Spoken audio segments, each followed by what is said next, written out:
इस्लाम में कि एक से ज्यादा बीवी रखने की इजाजत इस्लाम में क्यों है? उल्टा क्यों नहीं इजाजत है? औरत क्यों नहीं एक से ज्यादा मर्द रख सकती? सबसे पहला, अगर एक मर्द की एक से ज्यादा बीवी है और जब बच्चा पैदा होता है तो फौरन हमें पता लगता है कि उसका वालिद कौन है, उसकी वालदा कौन है।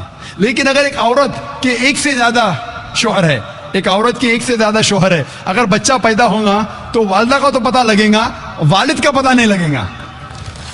और आप जब स्कूल में जाएंगे और स्कूल में प्रिंसिपल पूछेगा वालिद का नाम क्या है, कि आपको दो नाम देने पड़ेंगे। इसीलिए इस्लाम में एक बीवी के एक से ज्यादा शौहर होने की इजाजत नहीं। ये सूरह निसा की आयत है, सूरह नंबर 4 आयत नंबर 23 और 24 और 25 में, कि शादीशुदा औरत फिर से शादी नहीं कर सकती।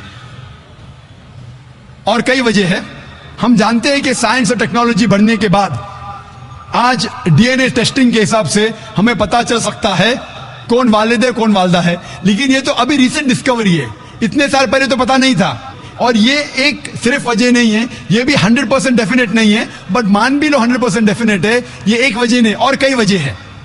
आज साइंस ये कहती है कि man is more sexual as compare to a women. A man is more sexual biologically as compared to a woman.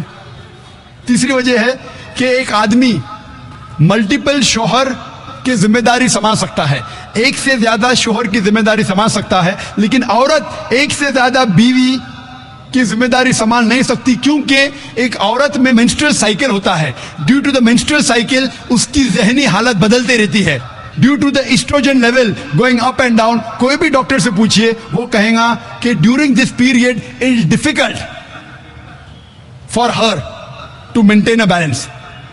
और मान लो कि जो वजह मैंने कहा कि आदमी एक से ज्यादा बीवी कर सकता है, अगर औरत पे लागू होता है, औरत अगर बांझ है, बच्चा पैदा नहीं कर सकती, फिर भी शौहर उसकी देखभाल कर सकता है और एक बीवी कर सकता है।